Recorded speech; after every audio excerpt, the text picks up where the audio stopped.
Promotional consideration paid for by the following. Orlando, Florida. It's time to celebrate 25 years of spandex action.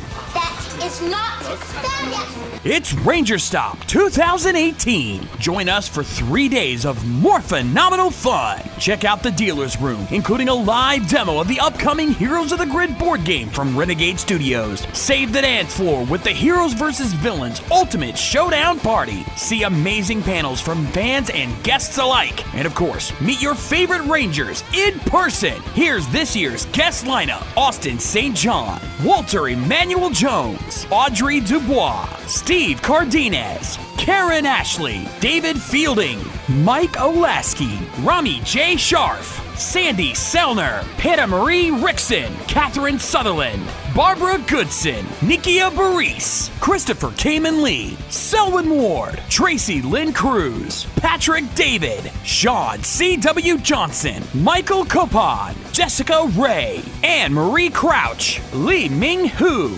Mike Ginn, Andrew Gray, John Mark Loudermilk, Azim Risk, Sierra Hanna, Christina Masterson, Cameron Jebo, Brennan Mejia, Yoshi Sidarso, Peter Sidarso, and for the first time ever, 2 actors from the Japanese Super Sentai, Yuta Mochizuki and Reiko Chiba. So join us for Ranger Stop 2018, taking place at the Holiday Inn Suites across from Universal Studios, November 9th through 11th. Head to rangerstop.com for more information and to purchase your passes. 25 years later, it's still Morphin' time.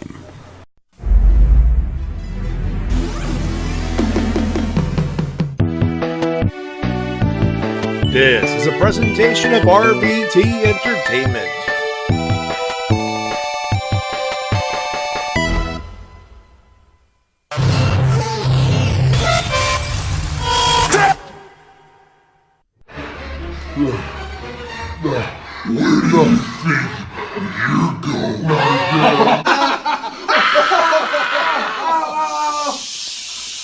Quiet on the set, please! Silence! Silence!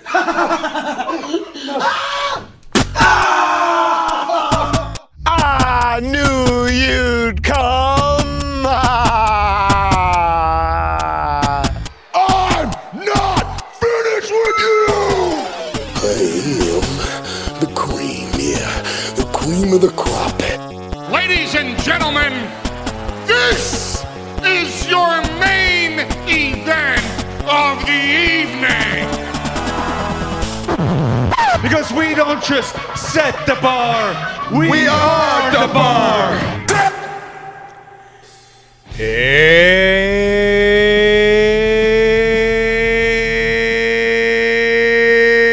hi, hello, ladies and gentlemen, and welcome to the Wrestle-Cast, presented by RVT Entertainment on thebrokeninfinite.com, podmac.com, iTunes, and wherever else we find this fine audio recording and live on RVT Entertainment's official Twitch.tv channel. We talk about professional wrestling, both in the mainstream and the independent scene. My name is Matty J. That's TWK. Hello, ladies and gentlemen. I'm TWK of TWK Reviews, and welcome to Wrestle-Cast episode number 427. 63. That's what I said.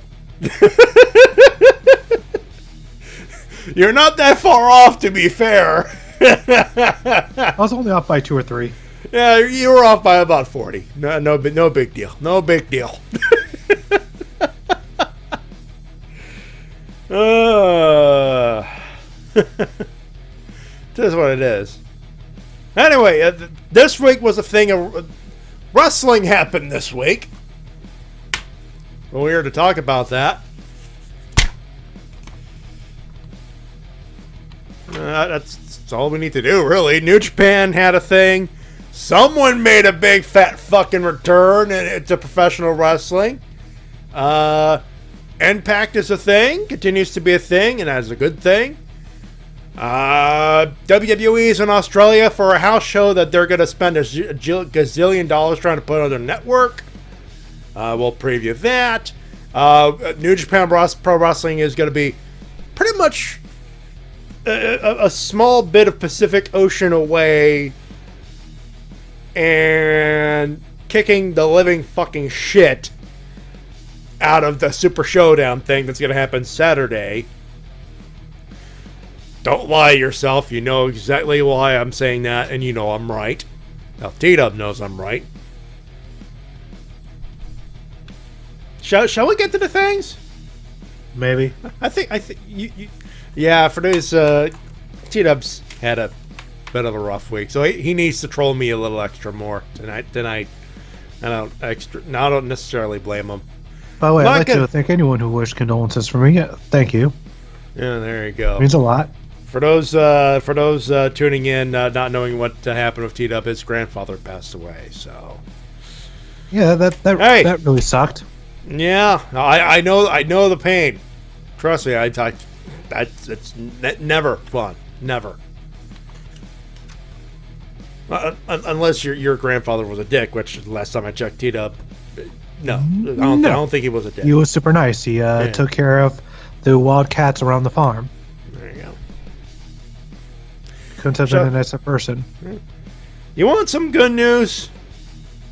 I think we need to start with some good news. Now, normally, something like a triple threat in New Japan would be a #1 clip of the goddamn week. Usually. And Cody, you had it. You had it, my friend. But someone had to fly all the way up to Japan, or down to Japan, and make a big fat fucking return. Ladies and gentlemen, the artist formerly known as Neville, aka Pac, is back, and he's obviously still fucking pissed off. You think I'm kidding? Well, he did sound pissed off, but well, you'll hear it. It's short, it's sweet. Here's the former Neville. Who? Pac. That's the one. Take a listen. Clip of the week numero uno. Just tell me. Hey, no English, you shut your mouth.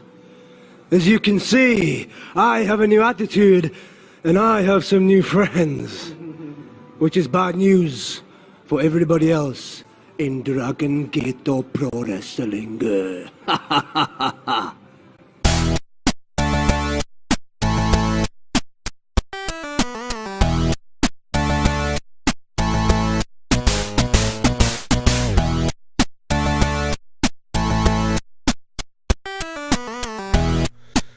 Well, he was back and he's wearing black. Or he was Pac and he's in black. Yeah! He's Pac and Pac! Holy... Yeah! Almost a year and a half away from a wrestling ring. Here he is in Korakuen Hall. Not for New Japan. Not for Ring of Honor, obviously. Not for Dragon Gate. There you go. Well, at least we know he's loyal to his promotions. Yeah, loyal to his promotions. He's joined the heel stable of Dragon Gate, which is Red. Appropriate name when you think about it. No, really think about it. Red Arrow, Red. Come on, people. It makes sense. It's a good pun. And for those wondering what about the 90-day thing, here's the thing. He's been off TV for a year and a half. And we knew Neville was released, I think was right before All In, actually, August. And it was said that the 90-day gimmick was expunged because he's been off TV for a year and a goddamn half. So for those in Hairball, yeah, he waited longer than that. So yeah, that 90-day thing, they threw it up the window. I was like, dude, you're good. Fuck off. So there you go. Good for... He could still show up in Ring of Honor or Impact. It's just... He's just going to Dragon Gate for a little bit. Nothing wrong with that. He needs to get his groove back. he didn't lose his six-pack, that's for sure. Yeah, he definitely did not spend his time away from the ring on on his couch. Well, he probably did, but he probably did some crunches too. I mean, look at that freaking washboard. Jeez. The point is, there it is. He kept going to the gym. Clearly. Yeah. Oh, he did. He definitely did. And I gotta say, he looks alive and fucking kicking in that promo. He had a match, and it was I watched portions, and there was a thing, and Hairball's already talking about Tony Schiavone telling Russo to put the belt on Arquette. It was a joke. Let me put it to you in the way Vegeta said it. He was fucking kidding. Like, before we get to the actual stuff and things, Hairball and Misha Mayhem, they're going after this thing where Tony Schiavone gave the idea to Vince Russo, which is true, but it was in a joking manner. And now later Tony's going. Tony Schiavone is finally going. Well, yeah, I said it. He just said he said it. Chill. Yeah, Hairball, calm down. It was a joke. And Vince Russo thought he was serious. Not Schiavone's fault. Not Schiavone's fault. And it's still his fault. No! You leave Tony Schiavone alone. We just got him back calling pro wrestling. And he hasn't lost a step. Please do not give him the blame. It's Vince Russo's fault. At the end of the day, Vince Russo put belt on Dave Arquette. That's still his fucking fault. Yeah, not Tony Schiavone's. At the end of the day, Vince Russo was the one booking the matches. He pulled the trigger. Yeah, as Bauer says, Russo's the one who made the choice. Yeah. So people are about to blame Tony Schiavone for an idea, for a stupid joke idea he had like years ago. Lay off him. Like, we just got him back. Getting back, let's see. We do have some bad news to get out of the way. First off, it seems that Pete Dunne got injured. Yeah. Can't really avoid that one, folks. It is unspecified what triggered this news being leaked, really. Destiny Wrestling, who are holding a tour of pretty much Eastern Ontario and Quebec. They're going to Montreal, Sarnia, and Mississauga. So around Toronto, and they're a stop in Quebec. And all three, they had pretty much British strong style. They had Tyler Bate, Trent Seven, and the aforementioned Pete Dunne. Pete Dunne. Pete Dunne. There we go. Bruiserweight guy. And they did the announcement and everything else. And something or other happened in the meanwhile, and they had to announce that because of an undisclosed injury, which they said it was severe, but obviously it was changed. But it was changed later, I should say. Pete Dunne not going there, so I guess we could say allegedly injured for now. Well, he seems to be off of the Destiny shows. He's off the Destiny shows. He was replaced by Low Key, which I believe that's another can of worms. I don't know why they're... you guys seem to be pissed off about Low Key there, but we'll talk about that in a second. He's been removed and replaced by Low Key for those shows, and I guess we'll find out later. Agent 47. Yeah. There you go. All right, so there's beef in there. You have heat with Low Key. What's up? I definitely do not. All right, okay. Someone... it seems to be just terrible. Okay, that thing. So, I did not hear about that. Yeah, so from what I've read, he got upset because of something, and he ripped Daga's ear off. Ouchies. Yeah. Still not as bad as Sexy Star trying to fuck up an actual career. Well, yeah, the thing that made that bad is because Rosemary had no beef with Sexy Star at all, and it was just out of nowhere, just taking her anger of somebody else out on her. Like, we don't know the full story. For a lot, what was legit to piss him the fuck off.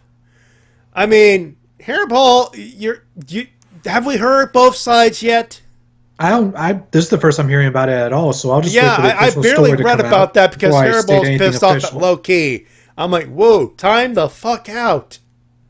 We don't even know what the fuck happened. All we know is a rear got ripped. Ear got ripped off. I haven't even seen anyone talking about it yet, so I haven't seen footage. I don't know what the fuck. Matter of fact, let me check no DQ real quick. Because I'm like, wait a minute. Why are we, where's the... Doesn't matter, beef or not. Hairball, no. You're going to calm the fuck down about this shit. At this point, it's all just innuendo and rumor, as far as I know. I'll wait for some sort of official report to come out about this to see what happened, because I don't know. Like I said, this is the first time I hear about it. I'm just reading about it. All right, so Ringside News 13 hours ago. Let's see what we have here. Okay, loses it and rips off Lucha Underground's ear off during match. MLW is in the... Oh, so this happened on MLW. Ah, interesting. Okay, TV? so... It means it was a TV taping. So, yeah, obviously there's some stuff. Let me give you the link of this, by the way. So you could read along here. Major League Wrestling is an indie wrestling company that isn't afraid to take things to the limit. They have a television show on beIN Sports and all that stuff. Low-key, in an effort to show off his brutality, took his aggressions out on Daga. The professional defeated Daga by ripping off his ear in order to retain the MLW World Championship. This is the kind of spot that we don't really like seeing because of Daga. And there's a picture of it on the Daga the Wrestler. And it says, low-key is not fucking professional. Put me in the ring at it again. It doesn't matter if it's for the title. Chinga Tuma. I read that wrong. Okay, the fact that he's bringing it up.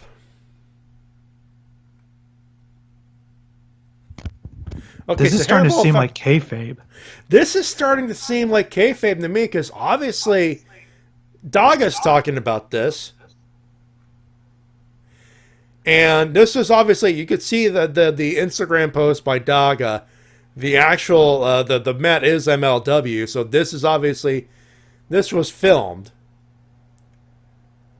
And he's obviously not happy. Of course, MLW Fish said that they are reviewing, quote-unquote, Loki's conduct at this time, and so hopefully something can be done. I'm calling kayfabe, folks. Yeah, this is starting to seem... I'm looking at the thing and thinking, I want to see footage of this. I want to see how this happened. This, I'm sorry, folks. I think Shin was just reacting as a fan. And Bob asked Kevin Owens, don't believe... No, you have to do it because you have the Kevin Owens accent naturally. Well, I don't have it anymore, but don't believe everything on the internet. It sometimes comes around. The sort of French-Canadian accent. This is Hairball, but this is where I hit the one on the new buns that we have here. There we go. Put your motherfucking head back down! This is, no, I'm calling kayfabe as well.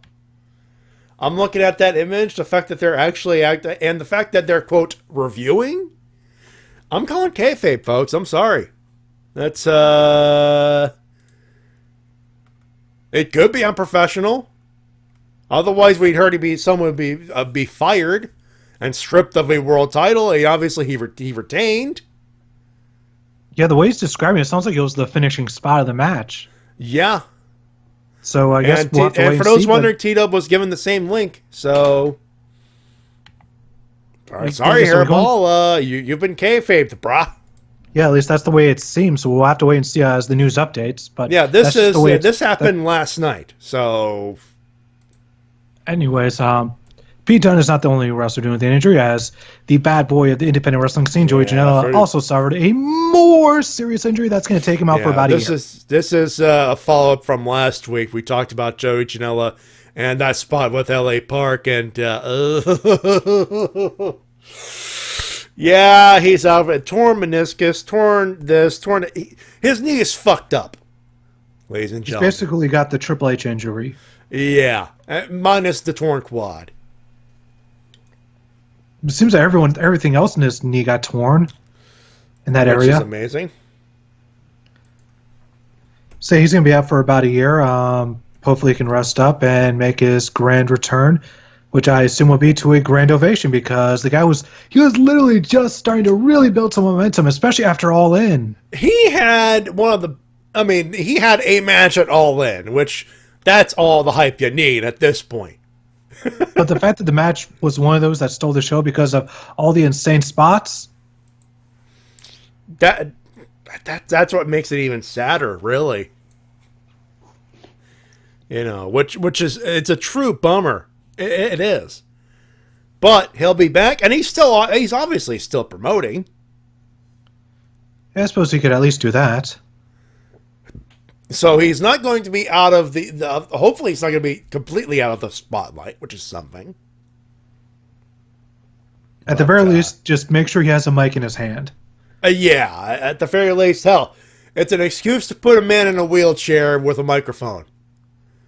And in wrestling, that is either good heat or at least good comedy. And knowing Joey Janela, he will have the most pimped out, crazy 80s wheelchair. Yeah. It'll be something, is what I'm trying to say, you know? It would be very Joe Janela for him to do that. Yes. And speaking of insanity, perfect segue, we're going to the temple next. Segue. Actually, we should probably do it, if we're going to do results, we may as well do, or Johnny Ace, it was both. That's very true, Mike. I think if we're going to do results, let's do New Japan first. All right, let's go. Because we got to do it chronologically. For those wondering, New Japan was at Long Beach again last time this year, as a matter of fact. And they did Fighting Spirit Unleashed. Right off the bat, commentary 50% better. Josh Barnett was in Japan, ironically enough. So they brought in Kevin Kelly to do the commentary. And God damn it, the commentary was way better. I agree with that. They were still talking over the announcer, but that's probably... I'm willing to bet that's more of a... at this point, more of a Access TV directive than anything else. But that's a thing. As far as what happened on TV, they had ACH, Ryusuke Taguchi, and Jushin Thunder Liger, he had a pop, I'm telling you. Still over in the States. They went over Shoyo and Rocky Remember Roppongi 3K.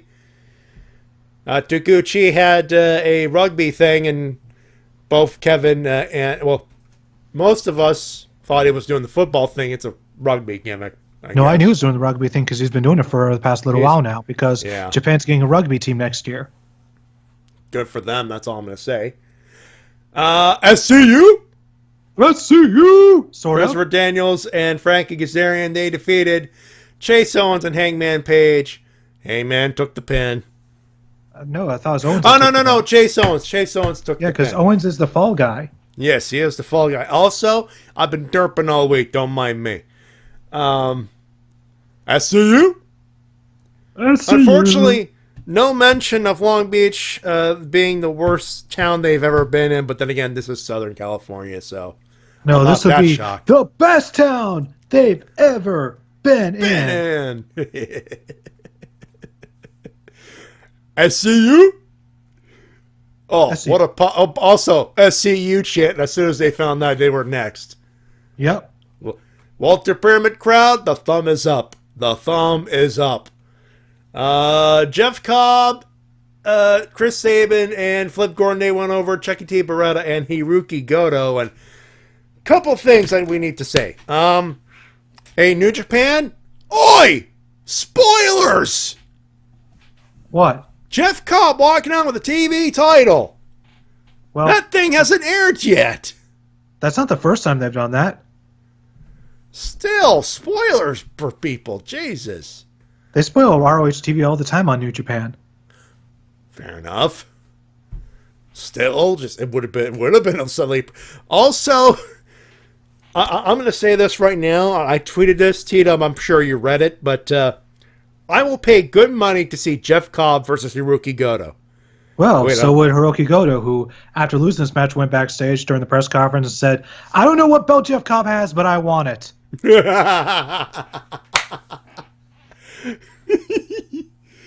And for those wondering, wait, I'm already subscribed to New Japan World. Oh yeah, or I would pay more money to watch Jeff Cobb versus Hiroki Goto.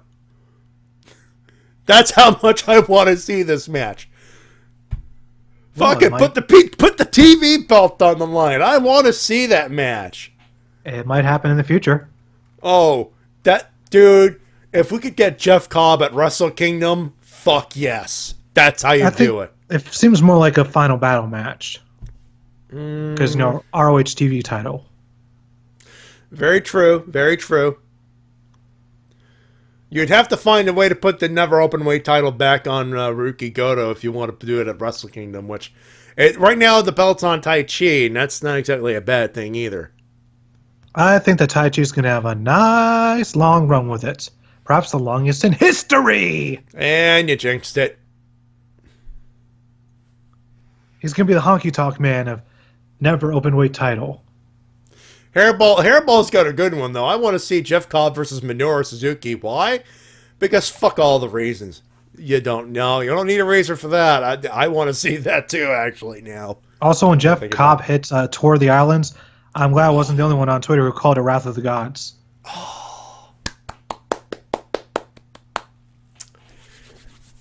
Matanza lives. Next up was Sonata, Evil, and Tetsuya Naito. They took a loss, and the story here is Evil still has... Zack Sabre Jr. just has Evil's number. There was Zack Sabre Jr., Lance Archer, David Boy Smith Jr. And in this match, Davey Boy Smith Jr. looks like a roided up Teddy Hart. Jesus Christ. I'm glad I'm not the only one who saw that. Because I saw that, I'm like, he just did an MLW taping, didn't he? Coming out with them furs and everything else. He was hanging out with Teddy Hart. Gedo and Jay White, they went over Kushida and Hiroshi Tanahashi, and obviously the big setup is Jay White versus Hiroshi Tanahashi. Winner takes the briefcase to the Wrestle Kingdom, to the Tokyo Dome main event of the evening. And then Jay White still probably the best heel in the company. Yeah, I don't think anyone in the crowd wants him to win. Ooh, heel heat central. Still not as nuclear as the Supersonics joke that Elias pulled on Monday. God damn. I didn't even know you could get that much heat from just a cheap joke like that. 6 minute? Oh, that's how, I don't know if it's how good Elias is or how salty Seattle is, but it's the saltiness. The saltiness and just Elias just hitting the right vein for nuclear heat. I've never seen that cheap "your team sucks" or "your team's no longer here" shtick actually get that much heat before, ever.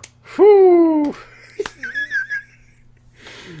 And seriously, people have roasted the Maple Leafs before. And before we continue, yes, I'm aware of the shit show that is the Ottawa Senators. It's a shit show. It is, okay? It fucking is. What wasn't was Marty Scurll versus Will Ospreay in the semifinals for the IWGP Junior Heavyweight title. 16 minutes, 8 seconds of just wonderful professional wrestling. That's what it was. Marty Scurll got the win, and goddamn, I'm happy in my head place after this match. I'm telling you. Yes, I'm very happy that Party Marty won, and I'm hoping that Party Marty wins the title. King of Pro. It's going to happen. We'll talk about that in just a few. Do we talk about this Seg 3 or when do we talk about this? I think we have to do Seg 3 on this, huh? Yeah. And since it happens Monday, I get to put this over here because we get to talk about the veggies, Super Showdown, and then talk about the good stuff, King of Pro. There you go. That's what we're doing, folks. Next up, some sad news. The Young Bucks are no longer the IWGP Heavyweight Tag Champs. It was Tama and it's God. And Tama had that look when he won, going, "Was this a surprise?" Going, "Fuck all y'all." And I just love the story of this match of just Matt's back acting up once again. It fucked up on him. I was like, no. And if you watch, Being Deleted, he goes, "Oh, not again, not again, not again." Yeah, this is some long-term storytelling because its back issue started at the beginning of the year. Yeah, January 4. And here we are in October, and still a thing. Still a thing. And then Being the Elite, you see him trying to do some DDP yoga, and he's got his ice pack and everything. Yeah. Tick, tick, tick, tick, tick, tick, tick, tick, tick, tick, tick, tick, tick, tick, tick, tick. 2 months. Question marks. The next story is afoot, ladies and gentlemen. Semi-main IWGP Heavyweight U.S. Championship. Juice Robinson, Cody. Ladies and gentlemen, we can call him Cody 2 belts now. Actually, Cody 3 belts because he's got the 6-man tag now. Yep. But Cody 3 belts. Cody has proven that you cannot beat a small package. Hey, he will trap you with his small package, and he will beat you with his small package. Phrasing, boom, and both T-dubs out. But no, that was... Oh, I feel so bad for Juice Robinson, though. Just, great match, though. I'm not gonna was lie. really good, and I was fully expecting Juice to retain. So that was actually surprising to actually see him lose. And this is the second time Cody won with a roll-up. First NWA title, now the U.S. title. Yeah. It was the all-in was the Brett Bulldog finish. And this one is just a standard roll-up. You just got out-wrestled, my friends. And Mike, that, my friend, is what you call a callback. Yes, sir. I assume he's referring to Matt Jackson. Matt Jackson, yeah, that is a callback, my friend. And Cody 3, well, now 3 belts, but Cody 2 belts. He actually wore the NWA title to the ring. So, very nice. And in the main event, Tomohiro Ishii and Kazuchika Okada took on the Golden Lovers, and the winner, Golden Lovers. Solid main event right there. And at the end of the night... It was absolutely great. Great work from all these men, especially Ishii, who's, for the past year or so, has been really, really just showcasing why he should be in the main event. He's been killing it in main event matches. It's making me wonder, all right, I'm kind of hoping that sometime in 2019 he wins the heavyweight title. You know what would be awesome? And it just popped in my head now. We haven't seen the Intercontinental Champion Chris Jericho around in a while. Well, Jericho's going to be facing Evil in the future. But what if it's Ishii? You'd have to get past Evil first, and I would really like Evil to beat Jericho. That's just me personally, though. Fair enough, but what about Ishii? He can go for the heavyweight title in 2019. Again, what about Ishii as Intercontinental Champion? I'm trying to be subtle here, and you're not following here. I am following you, but I would rather him be heavyweight champion over IC champion. That's fair enough. That's still fair enough. But I'm thinking, or he could be the one that beats Tai Chi for the never openweight title. Ooh. Although he has been openweight champion before a few times. I mean, I think at this point he deserves a title run. I'm not gonna. I know, but he's already been openweight champion a few times, so I was thinking maybe elevate him now, because they've been putting him in so many main event matches the past year and a half. That at this point, you'd have to think that within the next 7 or 8 months they'd have to put the heavyweight title on him, or as you said, the IC title, something to sort of justify. He needs a good singles belt. Yeah, to justify. I think we can agree on that. Yeah, to justify him coming so close to winning so many belts so many times. After all, you just got to do something. With the amount of consistent work he's been pulling out, he deserves a singles run. Yeah. A singles title run for sure. And Mike Shell, what about Ishii? And Mike Shell, what about Ishii? Dude, too soon. Now after this one, there was the post-main event address by the Golden Lovers. And of course, Kenny goes, well, I'm going to challenge my buddy Ibushi. And Cody comes out and said, listen. Triple threat. And all three accepted. And to be continuing the King of Pro Wrestling, which we'll talk about. And the internet's response is, fuck this match. Really? Yeah, I've not seen anyone be positive about that response. I must be in the minority in this because... And so far from what it comes down to is people don't want Cody to win because they're like, oh, here we go. It's going to be Cody versus Switchblade in the main event Wrestle Kingdom, and it'll be the best 3-star match ever. Wow, the salt on this one. First off, hands in the chat and everyone... How many people are actually expecting Jay White to win against Hiroshi Tanahashi on Monday? My hands down, by the way. Also, Bobber, he's a strong independent wrestler who doesn't need no title. About Ishii. You say that, but yeah, he may not need it, but fuck, he deserves it. And I think the fact that he's with the consistent amount of work and nothing to show for it other than, the requisite paper thing that says, no, that said, I was like, no belt. I said, that just seems unjustified. An injustice. Issue with the belt. Wrongs must be righted. Also, hi, Reverend. Don't worry about it. We're just talking about New Japan. You're not late. Not too late, anyway. So I'm just honestly I'm hoping that Kenny retains. Yeah, because it just makes sense to be Kenny versus Tanahashi. I think that seems to be the logical way that they seem to be booking their way to Wrestle Kingdom here. And to be honest, I don't remember seeing Tanahashi versus Kenny all that many times. That's a fresh match, actually. And seriously, for those of you really expecting Jay White, like, what, a year into a Switchblade gimmick to actually make it to the goddamn main event of their big blow-off show? To be fair, Okada was less than a year into his run.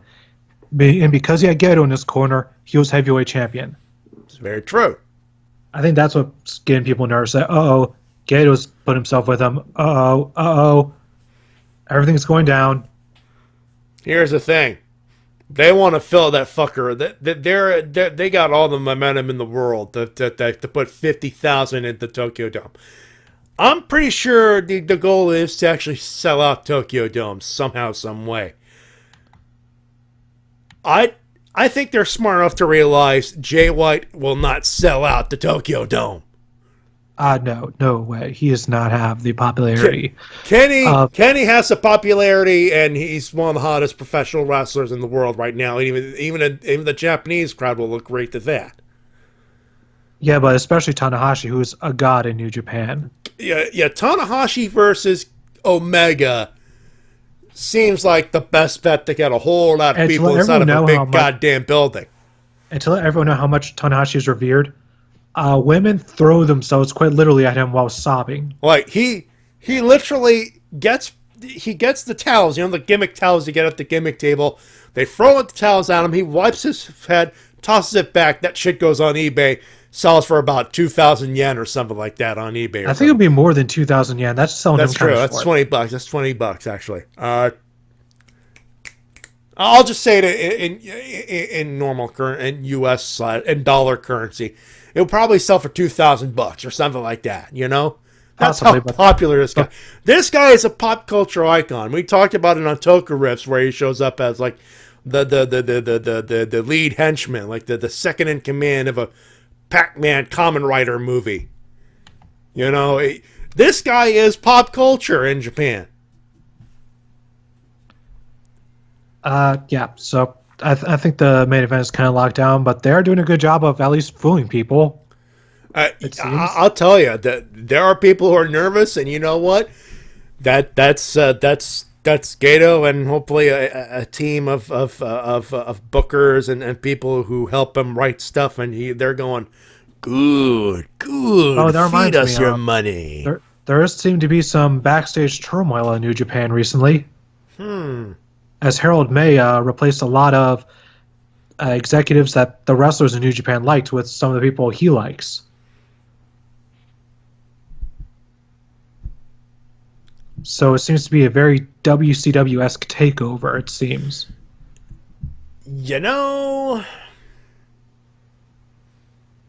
The only thing I could say on this is if it doesn't seem to have affected the quality of the wrestling too much. No, it just recently happened, like within the past week.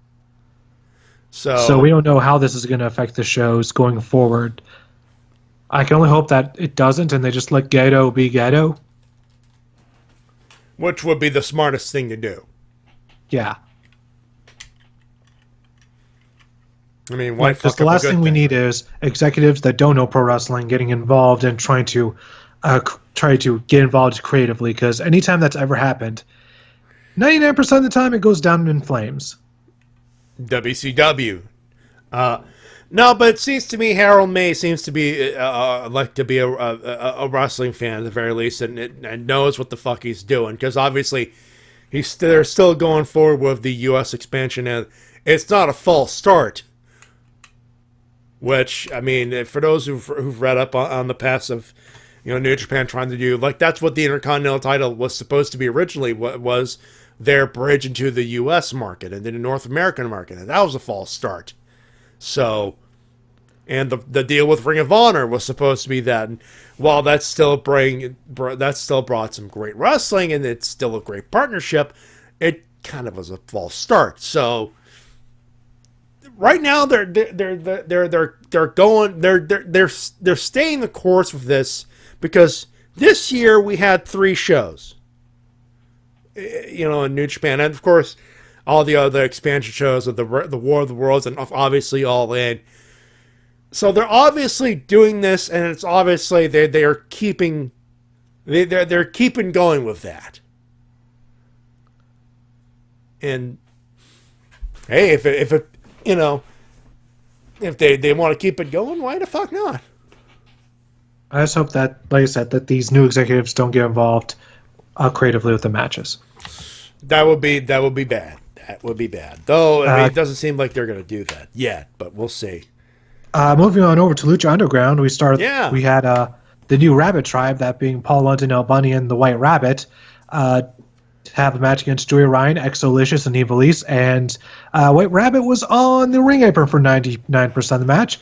That is until Joey Ryan got in the ring, and then the White Rabbit tagged himself in and gave him a mandible claw and made him bleed from the mouth.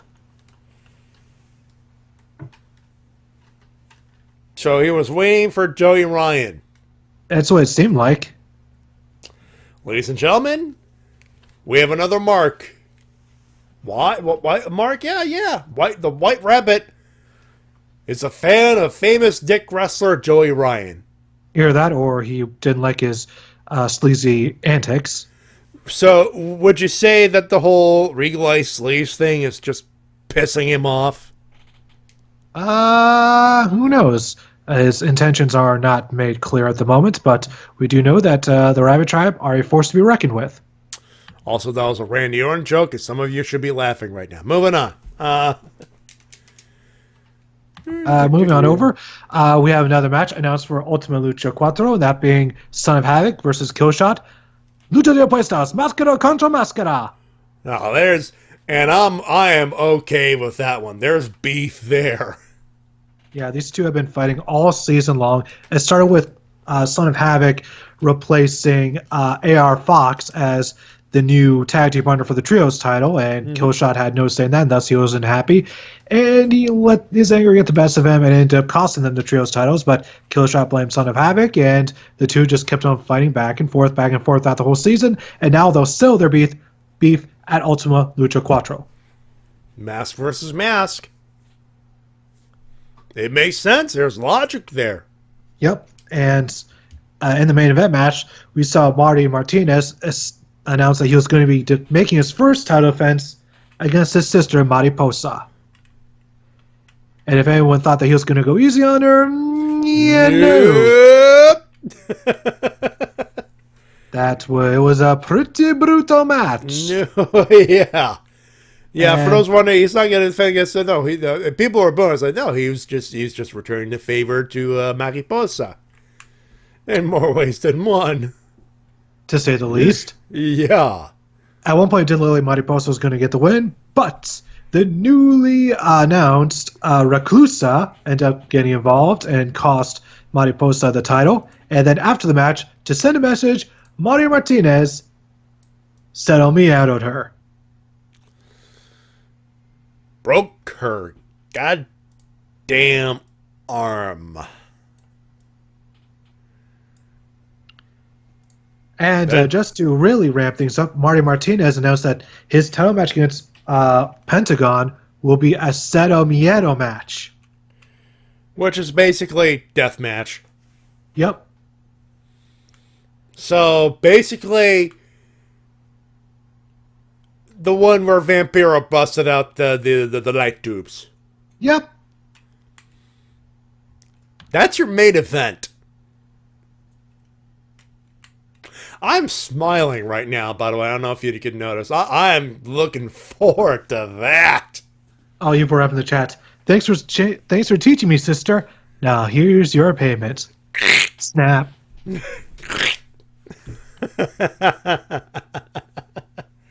And moving on over to Impact Wrestling, still coming to us from La Ciudad de Mexico. We had Eli Drake with another open challenge, this time answered by La Parca. Nice. Who got a resounding boo from the crowd. So, still a heel in Mexico, huh? Yeah, people, and he also got chants of L.A. Park, L.A. Park, L.A. Park. The crowd knew. The crowd knew. The crowd knew. They knew who La Parca Real is. They know who La Autentica Parca is, and it isn't him. Yeah. And the match went around 3 minutes before Eli Drake just walked away. There's enough heat there, brother. You soak up the heat. I'll be over here telling you a dummy. Yeah. Tonto, see. Tonto, see. Tonto, see. Why are you going Steve Austin? Don't know why. Have you had any beers before the show? Nope. Could have fooled me. No, I know, sober, actually. I've had a long week. I think we all have. We've both had a long week. Let's see. Hogan got put in the casket. It looks like Allie was going to be the one to get put in the casket by Su Yung, but no, Hogan interfered, threw Allie out of the way, and then she got thrown in by Su Yung. And this call is now causing Allie to go absolutely bonkers. Sounds about right. Also, Mike, while you're here, it has arrived. I'm pretty sure he knows. No. Well, no, not that. He sent. He bought me a Seiza blaster from Cure Ranger. Ah. Yeah, it was cheap enough, but I couldn't afford it. So he said, I can afford it. And he sent it my way. Because it's your way, the highway. Yeah. And speaking of their way, Joe Hendry tried to have it his way against Murder Clown, but didn't exactly go his way. Nope. Murder Clown murdered. And I gotta say, for a guy who's that big, he is pretty athletic. The guy's about a business size, and he moves around quite quickly.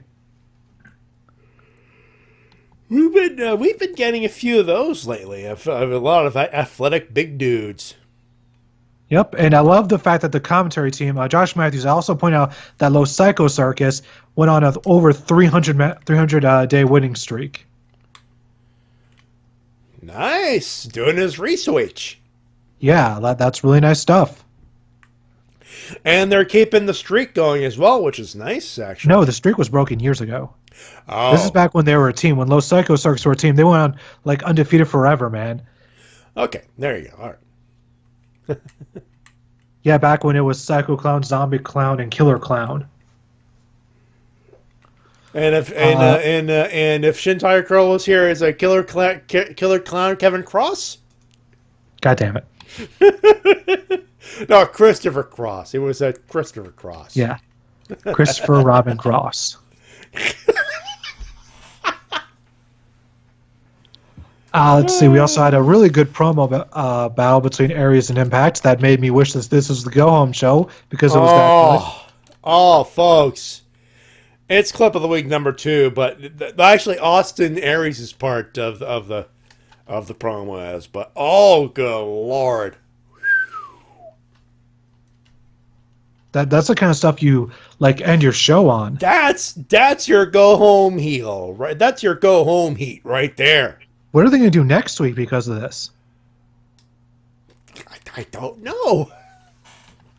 You guys will hear. You'll know. By a week from now we'll find out. That's for sure. Also felt like the ending to a go-home show. We had OVE and the Lucha Brothers in a tag team match against each other. That went to a no contest 5 minutes in, and the referee got knocked out, and they kept on fighting and fighting and fighting, and then Josh Matthews was pretty much like, "Raw time, do us next week."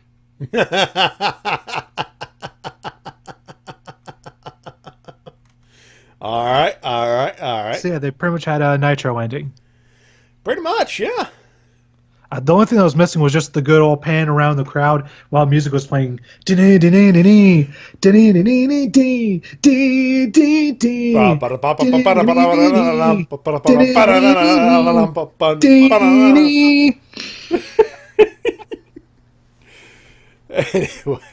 I guess the only thing else I could talk about now is my current experience with WWE 2K19. I got the deluxe edition. You're having a halfway decent time with that game. Yeah, I got the deluxe edition because I wanted to play it a bit early. Mm-hmm. So I was able to play through the entire showcase today for Daniel Bryan, and the one thing I'll take away from that I'll share with you and the public at this moment is Triple H is a dick. Triple H is a dick. Triple H is a dick. Triple H is a dick, and he can eat a dick, I'm assuming, yeah? Yeah, that was easily the toughest part of the whole showcase for me, was facing Triple H at WrestleMania 30. That took about 3 tries.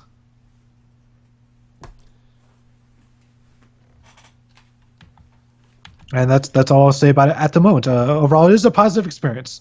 Right. And my review of it should be out within the next 7 days if I'm quick enough.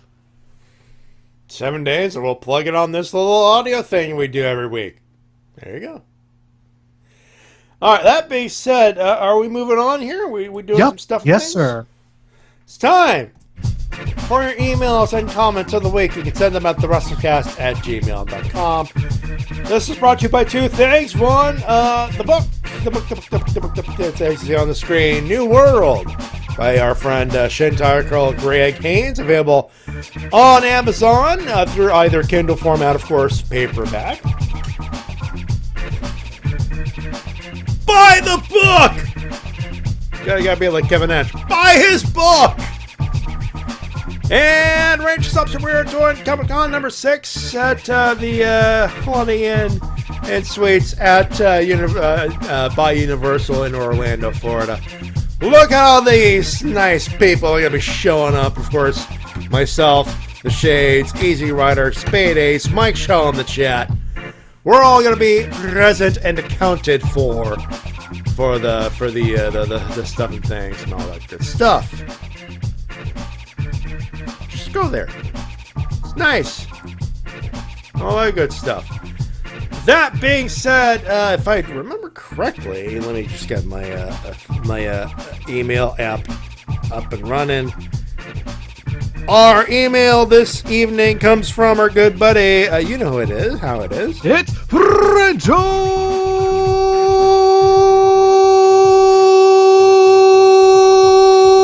Taku. There you go. Also, Mike Shaw. So you're saying in 7 days your wrestling video game is that takes in the ring?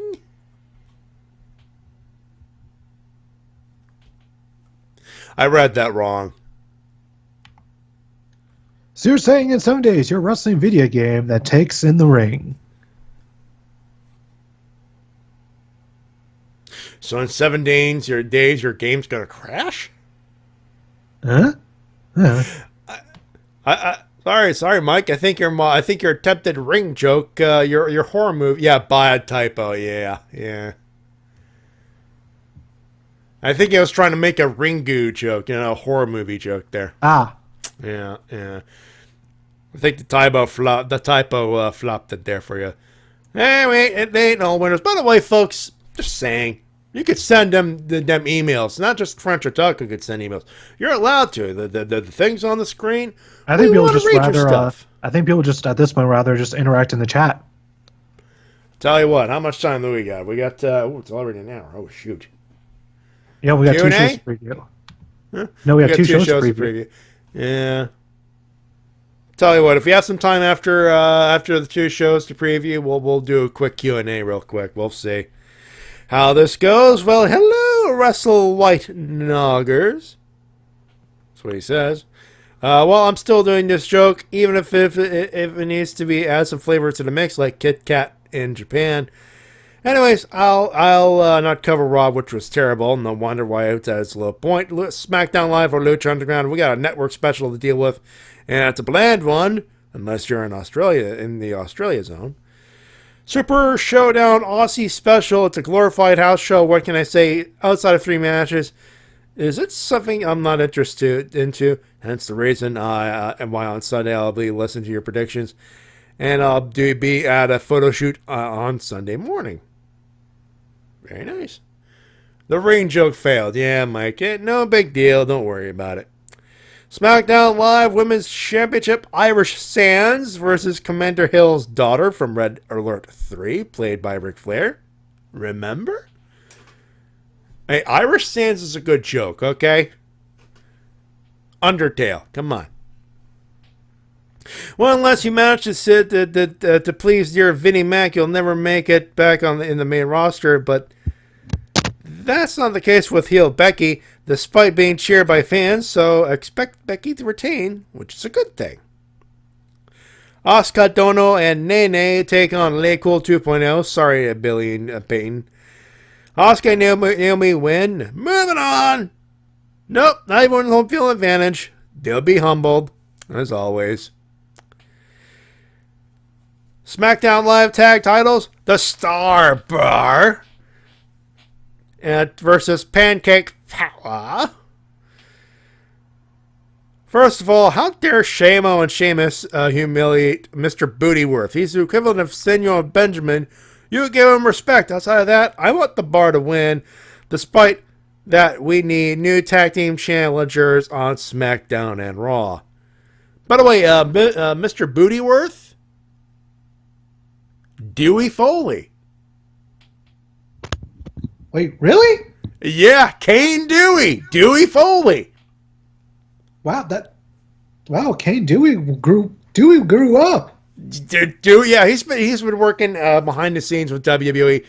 Believe it or not, Wrestle Talk News. They said that. I'm like, no way. But yeah, Dewey Foley. Okay, that's the Mrs. Foley's baby boy. Yeah.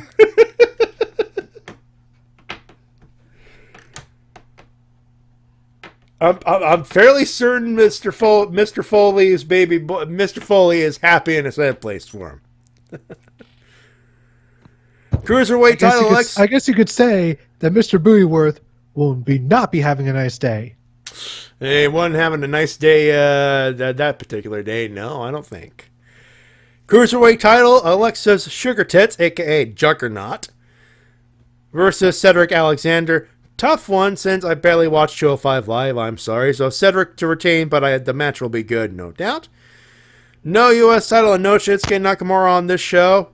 Why? One fall to finish AJ Styles versus Wendy. If Joe doesn't win this belt here, I'll be massively disappointed because of the major heat he's got from this feud. AJ had a great one, and it's time for him to rest. Jobber Squad. I regret nothing versus Ronda and 2 brooms. Don't you mean sticks there, French Otaku? First of all, it's good to see you back, Liv. Brie hit her so hard her hair turned pink, apparently.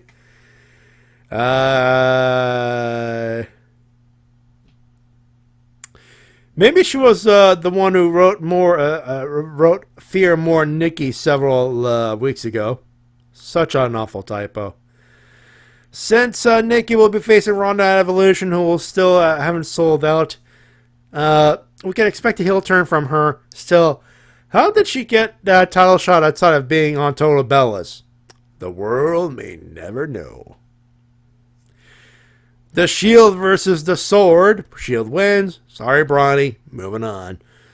American Dad versus Miz. Tacular Dad #1 contender spot.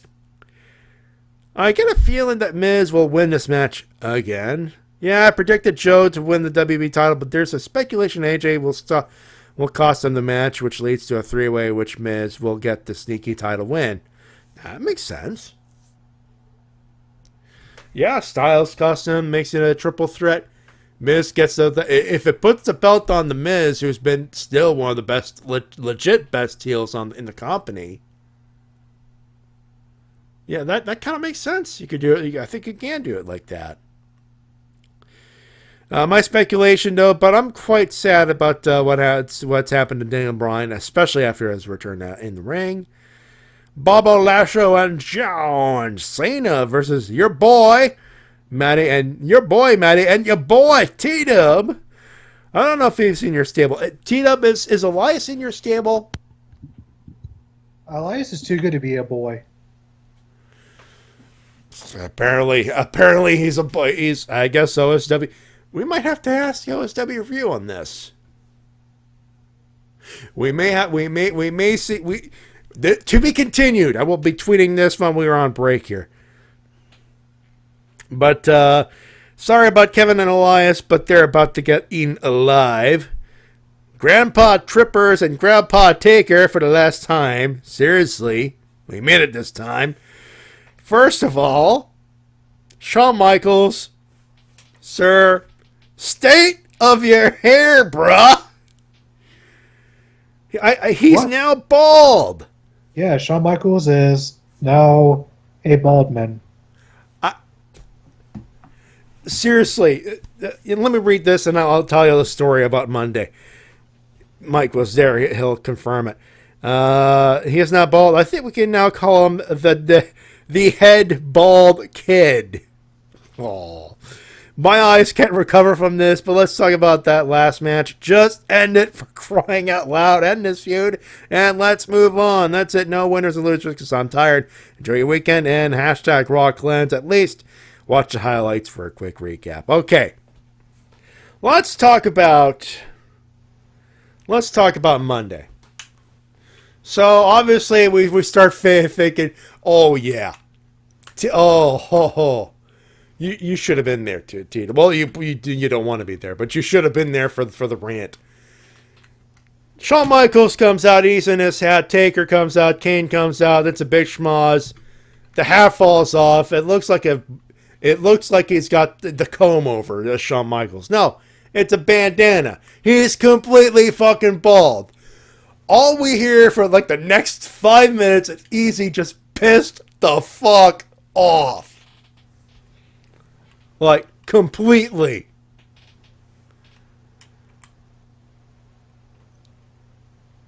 Your silence is deafening there, T-Dub.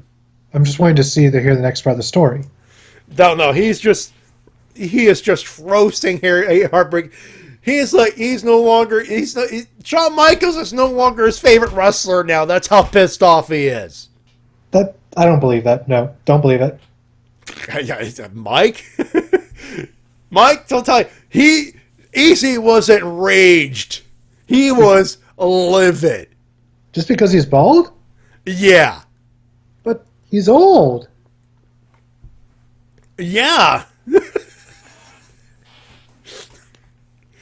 Couldn't, as soon as that hat come off, he couldn't focus on the fact that that Michaels took a bump for the first time in 10 years. Not no, that Triple H took some bumps from Daniel Bryan. Just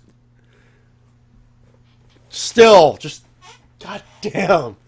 I've never heard Easy Rider that motherfucking pissed off. Let's put it that way. Wow. And Devil says that bald HBK only reminds him of the Hulk Hogan promo from the Larry King one. Oh, God.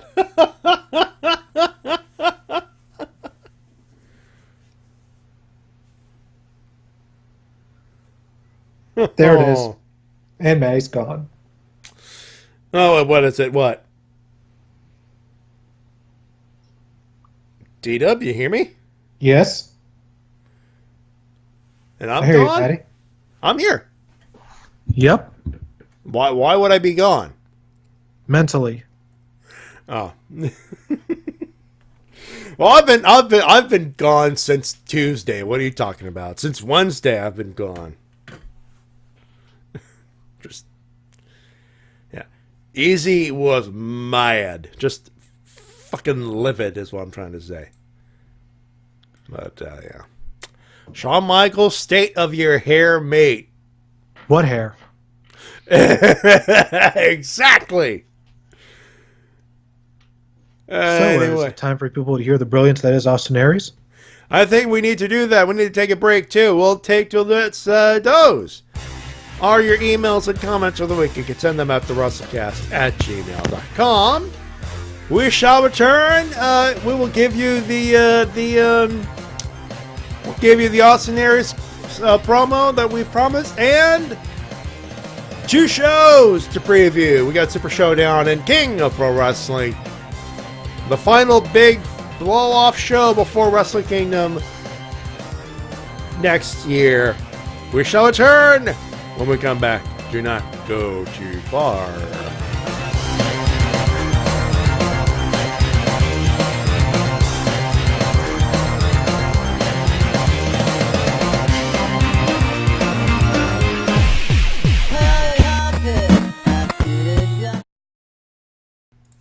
What'd I tell you? Head gone since Wednesday. Hit the fucking thing. And now a word from our sponsors. Dave Chappelle here. I'm setting this guy up on a blind date to show that Right Guard Extreme Sport works under the most extreme conditions. Ladies!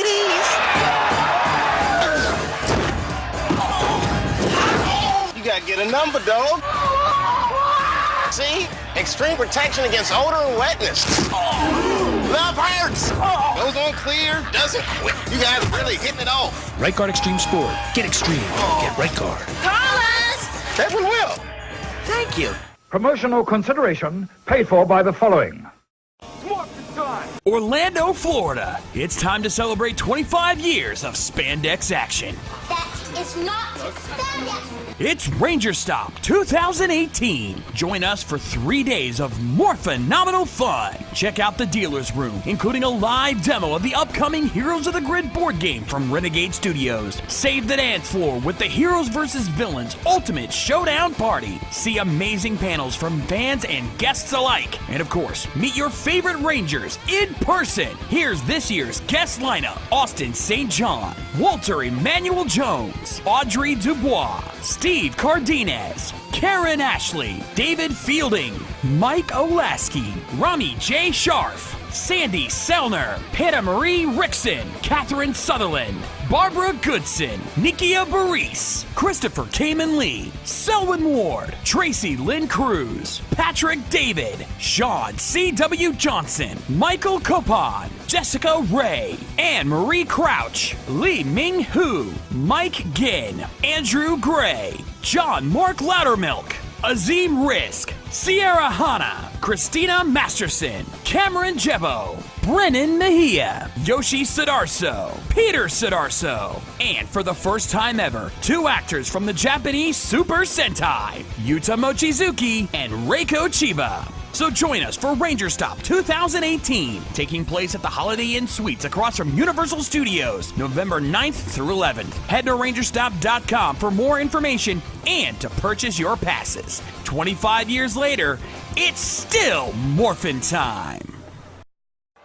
I don't need anybody to beat you, because I know exactly who I am. I'm the world champion. I'm the best pro wrestler in the world. Do you know who you are? I don't think you do. Who are you this week? You Johnny Nitro? You Johnny Mundo? Who? You John Hennigan? Are you Boone the Bounty Hunter? Are you gonna be on Survivor? You Johnny Survivor? Your whole career, you've been trying to put eggs in 15 different Easter baskets, and you haven't filled one of them yet. You know what I've done? I've taken one big basket called pro wrestling, and I've put egg after egg after egg after egg in that basket. Because you're a jack of all trades and a master of none, I'm the master, the mastermind of pro wrestling, the master of this universe.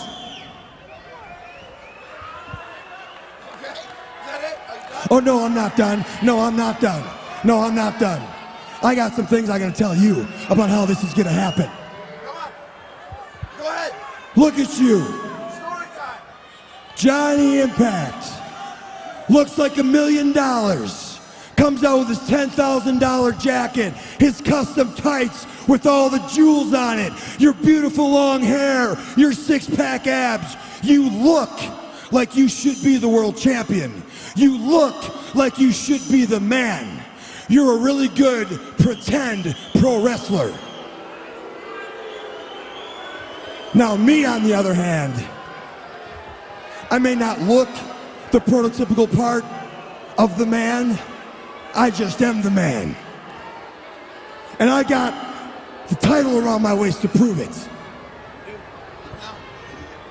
So here's what's gonna happen at Bound for Glory. You're a movie guy, right, Johnny? You like movies. So here's the movie that's gonna play at Bound for Glory. You get to be the co-star in my movie. Because Johnny Impact's gonna walk down that ring, and he's gonna look like $1 million. He's gonna have the most spectacular jacket of all time. His tights are gonna have more jewels bedazzled on them than ever before. You may get some hair extensions. Your 6-pack abs are gonna have 6-pack abs of their own. You're gonna look like finally you're gonna conquer everything you wanted to conquer. You're finally gonna become the Impact World Champion. And everyone in that building's gonna believe it. And then you know what I'm gonna do? Austin Aries is gonna walk down that ramp. I'm gonna walk down that ramp and I'm gonna wear black trunks. I'm gonna wear plain black boots. I don't even care if they play my music. And then I'm gonna step in the ring and I'm gonna beat you.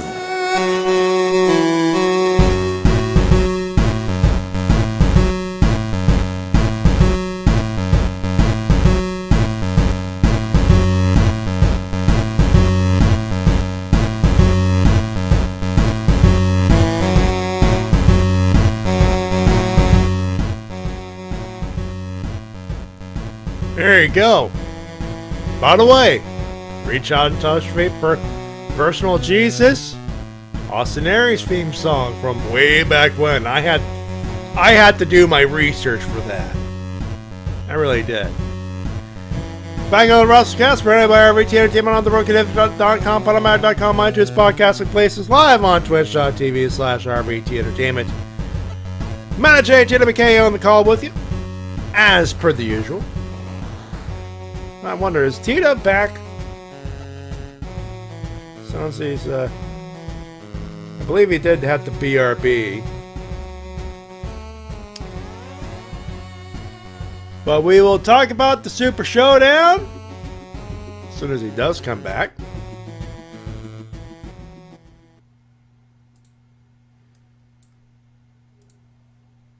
Data.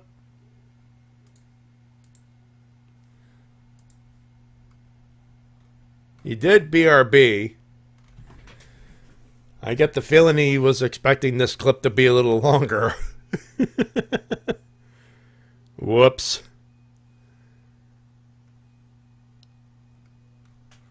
I have a couple of buttons that, aha. Live TV is awesome. Yes, indeed. We'll talk about that. Well, let me tell you the particulars at the very least for a Super Showdown live at the Melbourne Cricket Ground in Melbourne, Victoria, Australia. The theme song "Monster" by Hands Like Houses. TEG Dainty Dane Lee sponsoring. Raw and SmackDown is going to be there August 6th, early in the motherfucking morning. And for those wondering, hey, Matt, are you going to watch it live? Fuck no! Why would I subject myself on my one day off to waking up balls early? Right? Oh, do I have to wake up early? Fuck no. I'm going to wake up, put the thing on the TV, and watch it from the beginning when I get up. And I had a couple of cups of coffee. Probably an egg or two. Yes. Let's see. The biggest WB live event ever in Australia. That's a tagline.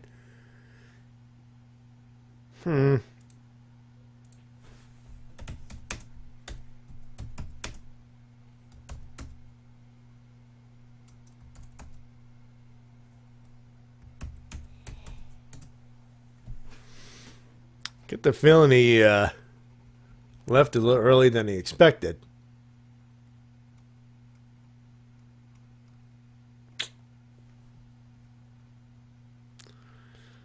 See, that's that. Ladies and gentlemen, this is where I get to hit this.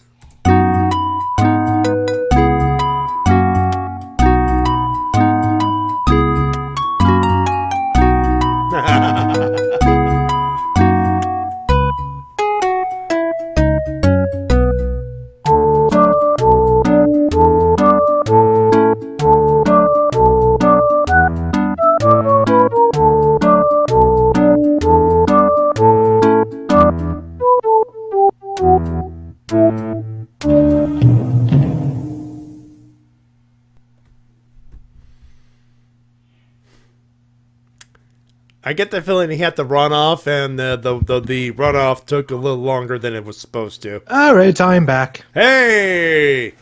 I think you were expecting that clip to go a little longer than it went. Yeah, I was expecting a good 7 or 8 minute clip. Yeah, I had to cut it down because it was too long. I cut it off to when he said, "I'm going to beat you." All right, so I guess now it's time to preview the pay-per-views. Yeah, we got to do that. Also, I already did the particulars. Also, I played Personal Jesus. Oh, very nice. Austin Aries' old indie wrestling song, I think, at this point. I already did the particulars for Super Showdown, so all we got to do is talk about the matches, which start as follows. Becky Lynch versus Charlotte Flair for the SmackDown Women's Championship. Let's go, Becky. Keep it on Becky. Makes sense. Asuka and Naomi taking on the Iconics, Bayley Kay and Peyton Royce in the tag. Asuka and Naomi win because Asuka needs a big pay-per-view win like nothing else. And she needs to choke a bitch out. Like, hard. New Day taking on The Bar, Cesaro and Sheamus for the SmackDown tag titles. Keep it on the New Day. As much as I'd love to see it on The Bar, especially for Sheamus and his very, very unique critique of the of Total Divas, i.e., No, we're not going to watch any of that shite. I got to go New Day on that one as well. Cedric Alexander versus Buddy Murphy for the Cruiserweight title. Hometown boy's going to win. As much as I would love to see Cedric retain, I think it's Murphy's time. Be a good crowd pop. Yeah, they need. And if you're going to fuck over the Iconics, at least put someone over it from Australia over. Yeah, fully agree. AJ Styles versus Samoa Joe. No count out, no DQ. WWE Championship. I would love it if Samoa Joe finally got the win. Hey, you know what? That seems to be where they're heading with this. I mean, Joe gets the title, finally gets into the rent-free in AJ Styles' head. It would make sense. Bella Twins and the Raw Women's Champion Ronda Rousey taking on the Liv Morgan, Ruby Riott, and Sarah Logan. The entire Riott squad. The one question mark is, why is Liv Morgan even cleared to do this tag match? And if not, get a replacement, obviously. Yeah, I guess she's cleared. Maybe. I would guess so, because they allowed her back on TV. If so, this is probably going to be a case of, for fuck's sake, stay on the apron. Either that or she's going to have very limited involvement. Yeah. No bumps. No fucking bumps. Fuck's sake, you don't need... No bumps. Because they're going to hype them up for Revolution, I'm guessing Bella Twins are going to win. Yeah. The Shield, Dean Ambrose, Roman Reigns, Seth Rollins taking on Braun Strowman, Dolph Ziggler, Drew McIntyre, 6-man tag. The Shield versus the Sword. I'm putting my money. I'm guessing Sword. Shield. You don't think there's going to be any shenanigans? There'll be shenanigans. There will be shenanigans. I just don't. This is a house show. Keep it in mind, It is. Yeah. That's right. But they could do something interesting with this. True. It's very true. They could. They probably won't, but they could. That is always the thing, isn't it? Daniel Bryan taking on The Miz. The winner is the #1 contender for the WWE Championship. DB. See, that's why I have to flip a coin here, because you could go either way on this one, and If AJ Styles wins, it could go either way, but if Joe wins, it's definitely Bryan. Yeah, if Joe wins, it's Bryan. And it obviously depends on which match is up there, obviously, the mask, whatever. But honestly, I could see The Miz win. Just because not to challenge Joe. Not to challenge Joe. Not to challenge Joe, obviously, but I just, honestly, the way WWE's been fucking Daniel Bryan up, it wouldn't surprise me to see the Miz win, regardless of who wins the WWE Championship match. I suppose so. I don't trust WWE to put justice to Daniel Bryan. They're putting the screws to him. It's just the honest truth. Bobby Lashley and John Cena taking on Elias and I can't stop. You know who's winning this match, Matty. You know who's winning. Damn it. The Bay Faces are winning. You know it. Former Universal Champion jobbing out the Bobby Lashley and big match. God damn it, John. Well, it's not like he's jobbing out to the Brooklyn Brawler, at least. There's solace in that fact, but god damn it, this guy is a fucking killer. This guy would package pile drive a kid. And he's losing to John Cena. Well, Johnson is bag match. John, he's beaten pretty much everybody. Including Kevin Owens.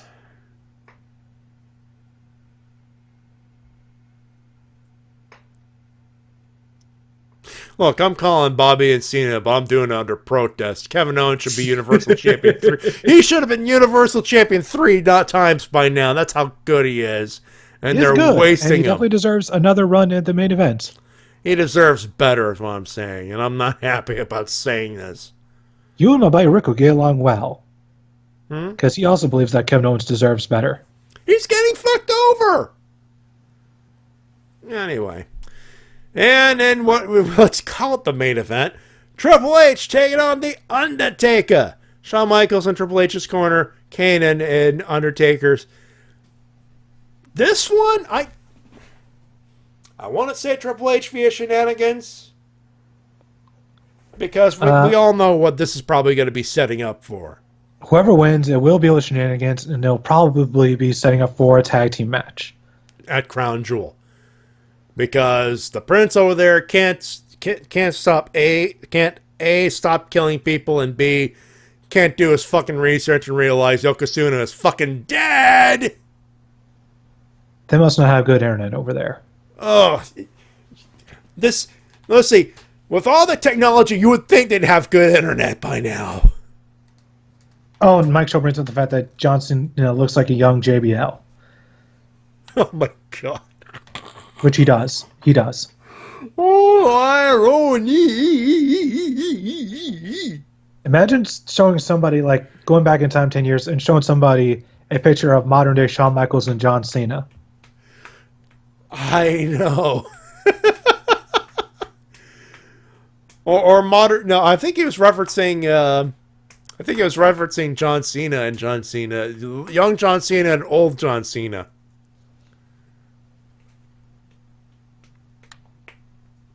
Anyway. So that's the thing you get to wake up to, because fuck that. Are you getting up at 5 in the goddamn morning to watch this? I'm not. No, I'll just wait to watch it later. For those... An evil Reverend, huh? And of the era? What's that? Very true. Very true. Where's the lie there, bud? And Diagram points out that Vince just won't let Undertaker retire. Not if there's a shitload of money on the line. Anyway, here's something I'm really looking forward to waking up to on Monday. I got a day off, everybody. Here's what I'm doing. Sweet FA and watching wrestling. It is King of Pro Wrestling. They're back at Ryogoku Sumo Hall because they weren't not there at G1 Climax. They were there at the Budokan, which is a beautiful building, by the way. And here's the card as announced. IWGP Junior Heavyweight Tag Match. Tiger Mask and Jushin Thunder Liger taking on El Desperado and Yoshinobu Kanemaru of Suzuki-gun stablage. Yeah, I'm putting my money on Suzuki-gun to retain.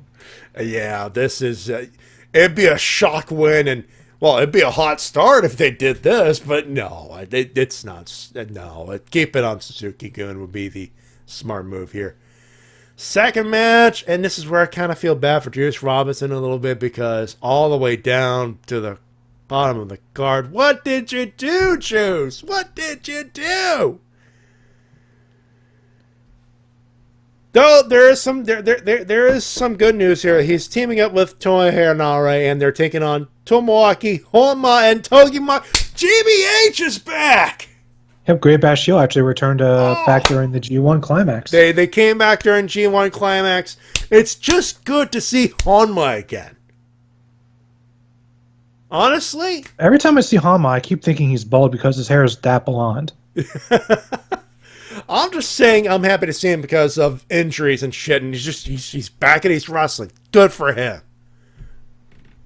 Next up, 8-man tag, Taiji Ishimori, Tagaloa, Tamatanga, and Bad Luck Fucking Fale.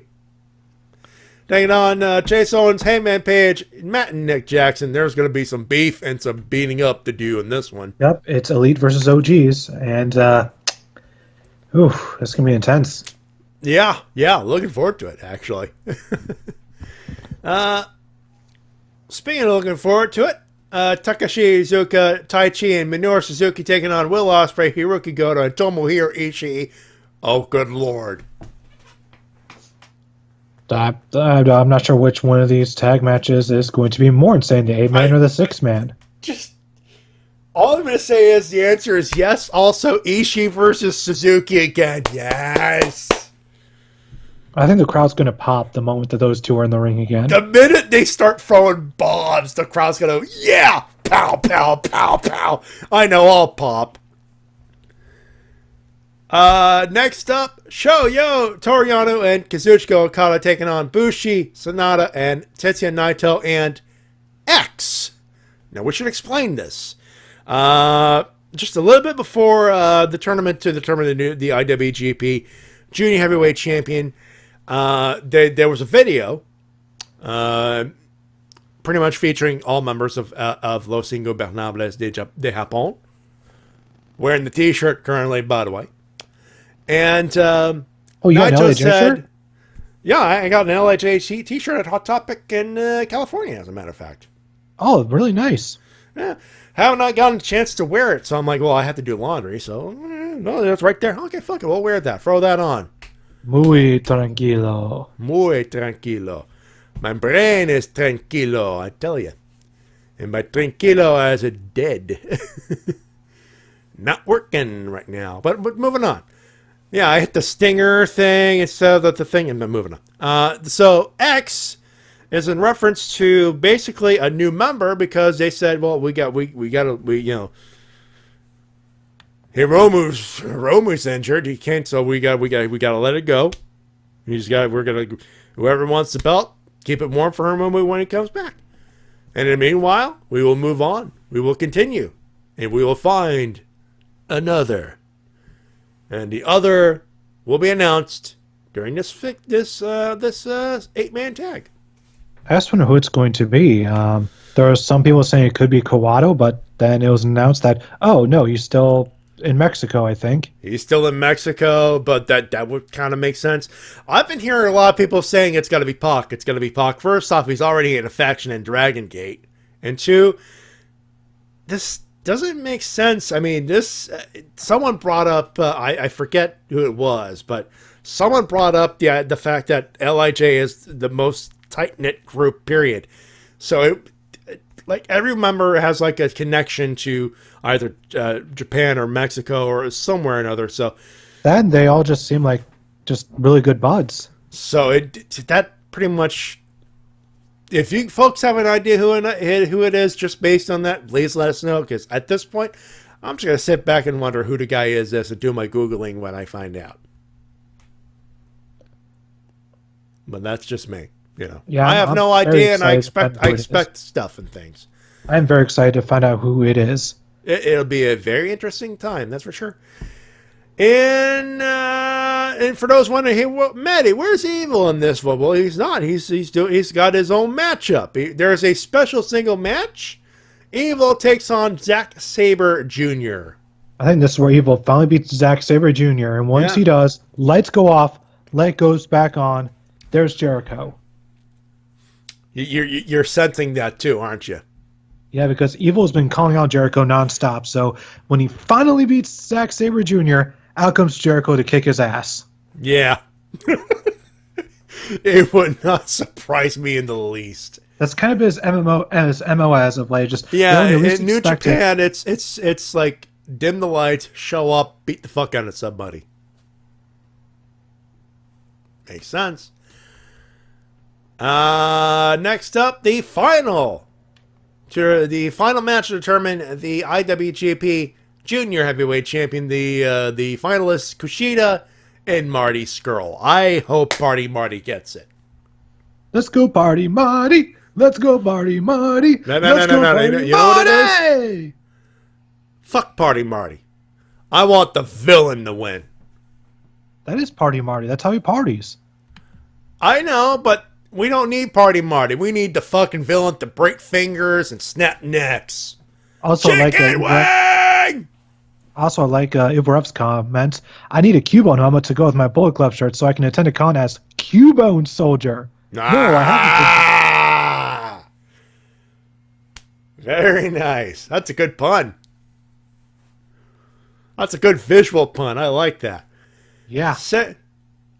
Semi-main event. The winner to be going to the Tokyo Dome. Really, essentially, that's the only way you can do it. The rights holder Hiroshi Tanahashi defends his right to be the challenger for the IWGP Heavyweight Championship. His challenger for that championship thing. Excuse me, combination there. Switchblade Jay White.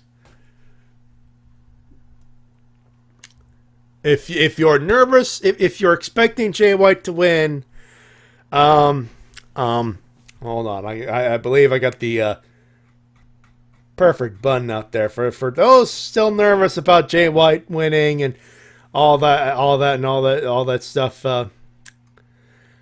I did this. I'm afraid I've got some bad news. Come on, people, it's Hiroshi Tanahashi. You know that the more you say that, then if Tanahashi actually loses, the blowback against you will be even harder. Against me? See. Still, the blowback will be hard, I agree, but it won't be as hard as the blowback New Japan's going to get for putting Jay White in the main event of the Tokyo Dome. That's very true. You know, I'll take the blowback. I'm pretty sure my blowback's going to be the heat I'm going to get is going to be nice in the coming winter months. Yeah, it'll be nice. It'll be nice and warm, and it'll cool off, and it'll be cold again. Jay White, on the other hand, you want nuclear go away heat? You're going to get go home nuclear heat. Yeah, I do expect Tanahashi to retain. Now, this is, I honestly think you're stupid if you think Jay White's going to win, folks. He's got a lot of heat. He is New Japan. He is New Japan's best foreign heel. Hell, I'd go to say he's probably New Japan's best heel right now. But he's not main eventing the Tokyo Dome. He is nowhere near ready. If he does, Gato, I think he's honestly making a very stupid mistake. I would agree. He's not ready. He's good. Nope. He's got great heel heat, but he's not ready. And if we're going by this, I don't think they're ready to take the belt off Kenny Omega either. Probably not yet. Speaking of which, Kenny Omega defends the IWGP Heavyweight Championship of the World in a triple threat, and that's what they're calling it here. His challengers, Cody Rhodes, Kota Ibushi. That's going to be a great triple threat, man. It is, and I do expect Kenny to retain. Yeah. Also, this is why I'm still... I understand why you don't want Cody to win and everything else, but here's the thing. In New Japan, he's a fucking heel. He loves being a fucking heel in New Japan. That's just the reality of it. Sorry, folks. He's a good heel. I was always going to be a double foreigner, Jay White versus Cody, or Jay White versus Kenny Omega, and all that stuff. Like, guys, it's Tokyo Dome. I don't think they're that stupid or that ambitious yet. Though with a new regime in there, oh God, yeah, I'm psyching myself out. No, it's Kenny versus Tanahashi. Moving on. That's the card right there. Have fun, everybody. Anyway, that is our show. All we gotta do is do some losers and some winners. And T-Dub, I expect you have some losers. That I do. My loser goes to. Let's see. I actually didn't think about this too much. Let's see. Yeah, I'll go with WWE for not doing better with Kevin Owens. There we go. You didn't put thought into it? Not my losers. That's funny. That's pretty much the same amount of thought WB is put into putting over anybody for the Super Showdown thing. That's the amount of hype they put into it. A lot of money, a lot of advertising, but not a whole lot of build-up. And that's my loser this week, WWE, because fuck's sake, It's like they're trying to tell people, hey, there's a football game. Go watch that instead of our shit. Well, the ratings have been reaching record lows this year, time and time again. Yeah. You know, Fox can pretty much say we want our money back if the ratings keep tanking, right? Possibly. Vince, you know Fox is infamous for canceling shows, right? Yeah. Get to work. Moving on. Winners! And I got a few on my list. I don't know about you. For me, my winner this week goes to... I'll give it to... let's see. Austin Aries for that promo. Yep. And I'll give it to Lucha Underground for keeping things interesting. No, they're not making things boring, that's for sure. Mike's got to win. A winner, Vicky Guerrero, for getting a WWE scholarship to finish her education. Oh, nice. Very nice. That's a good winner. That's not a bad winner at all. For me, Austin Aries for that great promo. God damn, I want to see Bond for Glory. You're a little early on the send up there, Impact, but still a great promo. Mike Shallow is in the chat. Say hi, Mike. For the Says a Blaster. Thank you very much.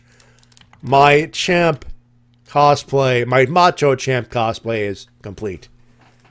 And for those wondering, what is that? Macho Man t-shirt, Q Ranger jacket, Caesar Blaster, cheap sunglasses. Ooh, yeah. Snap into it, yeah. Ranger Stop is going to be lit this year. Cody Rhodes, or, Cody 3 belts. I was going to call him Cody 2 belts, but obviously he's Cody 3 belts now. Good for him. Gorillas of Destiny for winning the IWGP tag titles, and for, Tama Tonga being Tama Tonga. Pac for coming back and not losing a step. God damn. And Elias for some of the... The biggest home run cheap heat, the biggest cheap heat home run ever achieved. 6 years of solid white hot heat over a Seattle Supersonics joke. Like, god damn, that's good heat. Like, cheap heat, but god damn, that's good heat. It's too bad WB couldn't tell you, hey, if they do that, improv. Because they should have improv there. Anyway, that is the show. T-Dub, I believe you have a video on Joey Ryan out on your YouTube channel. Yeah, recently I did essentially a vlog about my thoughts on the sleazy one, Joey Ryan. Yeah. So go check that out. And of course, the next one he will be working on a thing called video about the video game he's playing, 2K19. Yeah, I'm pretty sure you're looking forward to completing that. Yep, hopefully my review will be done within the next week. There you go.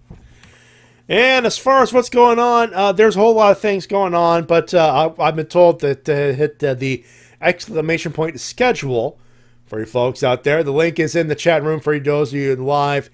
Of course, the link is at the bottom of the schedule here on the twitch.tv page. Everything available. Tell you, Toka Riffs is a regular schedule show.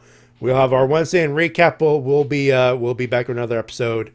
Power Rangers Super Ninja Steel and all that good stuff. Until then, thank you very much. If you like our stuff, please follow our page. Subscribe for our Tier 1, Tier 2 gimmicks and all that good stuff. And Ranger Stop. I'm going. There's Coria Crimson, who is from Scotland, and he's going to Ranger Stop. He's flying from Scotland to join us for this. Just thought I'd bring it up. I think it's awesome. We're international. That's what it is. Yes, sir. International. That's what it is. Yeah. But that is the show. We thank you very much for tuning in and saying hi to us for a couple hours. For a cup of coffee in the big time. Yeah. That is the show. We thank you very much. On behalf of my good buddy TWK. Until next time, this is TWK of TWK Reviews, telling you to work your gimmick. My name's Matty J. Reminding you all professional wrestling support your independent promotion as soon as possible. It's good. It's my show that Jay. Come see me get Dave for an entire weekend. Data, be rest assured, I will Dave him for you. Alright. Send him Bella Twins figures, why don't you? Send me Eva Marie Barbies, why don't you? That's it. Have a good one. Have a safe one. We'll talk to you. Enjoy the wrestling weekend. Sure, you get some crappy WB vegetables, but at the end there's a nice New Japan Pro Wrestling dessert right at the end for you. And if you're Canadian, extra bonus. Happy Canadian Thanksgiving. Enjoy your extra day and enjoy some professional wrestling. I know I will. Talk to you next week, folks. Bye-bye, everybody. Bye-bye.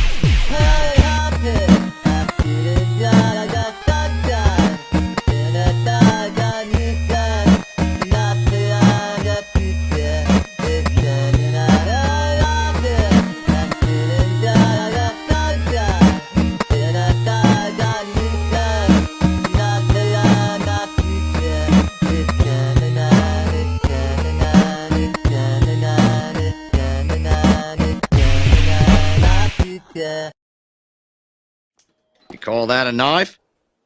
This is a knife.